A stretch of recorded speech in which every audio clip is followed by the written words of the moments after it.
Hey y'all, welcome back to Preparedness the Truth. Welcome to this evening's video. We are going to jump in here and talk about a couple of things that are happening around the world right now. Some of the stuff you may have already heard about, and some of it you may actually be a part of because it is happening all across the U.S. right now in most all areas. So first thing we're going to jump into first is the Russia wants Africa to assist in global de-dollarization. In other words, they are asking Africa to help to get rid of the dollar and to bring in the BRICS system and all of that stuff. The foreign ministry spokesperson for Russia said on Wednesday that Russia intends to work with Africa to destroy the United States dollar. It's a direct provocation challenge to Washington and its dollar dominance, asserting the U.S. is using the dollar for a means of realizing its aggression. And we're also sending another package to Ukraine, a very expensive package again, while yet we are still not helping out here with things that we need to be helping with, but yet we have millions and billions of dollars to send over to Ukraine to assist with that. That's a whole nother subject of stuff. But African leaders have already begun arriving in Russia for what is the second Russia-African summit since 2019.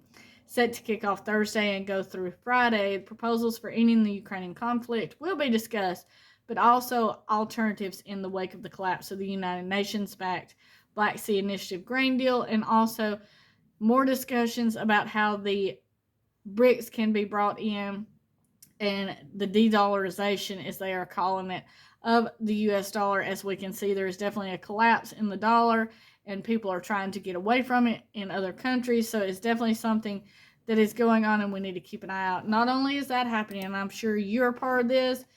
If you're not, you're one of the lucky ones, because most of us around here are seeing, and that is the massive heat wave that is running across America right now.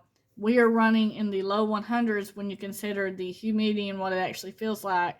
It'll say, 96, 97, but it'll feel like 104, 102, and it's very high humidity, which means it's just smoldering, no oxygen in the air, just very uncomfortable to be outside. And it's not just down here that it's happening, not just in the South where we're used to most of the heat waves, but it is going from the East Coast to the West Coast, and the largest power grid in the U.S. is on high alert, and it's been going on for days now. Extreme stress.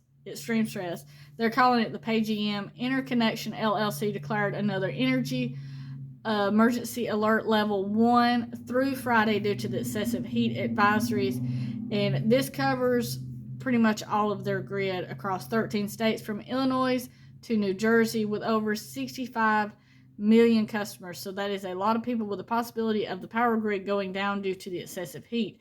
Yet in Texas, they are saying that wind power and solar power is making up for the nuclear plants, the coal plants, and such as that. So they are saying the new energy, the green energy, has really helped to keep those systems going, and it might be a good alternative to try to get more of those to make up the difference instead of adding more of that dirty energy of coal and things of that nature, as they're calling it, to keep up with the demand, as some of the nuclear and the coal energy plants are having problems staying up and going. But in the process of that, they say that the wind and the solar ones are keeping it up and keeping the power on for people. So it's a heat plague. It is definitely a disastrous heat thing going across the U.S. A lot of times it just happens in one area, but it is definitely something that's happening in major amounts of the U.S., which is another thing. We go back to that climate change, and we all know what the reason is with the climate change.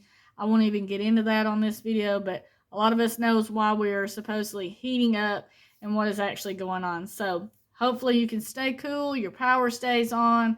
If your power was to go off, hopefully you've got some kind of backup system to help with that. So thank you so much for watching this video. I will see you in the next one. Stay safe. God bless you. Keep prepping.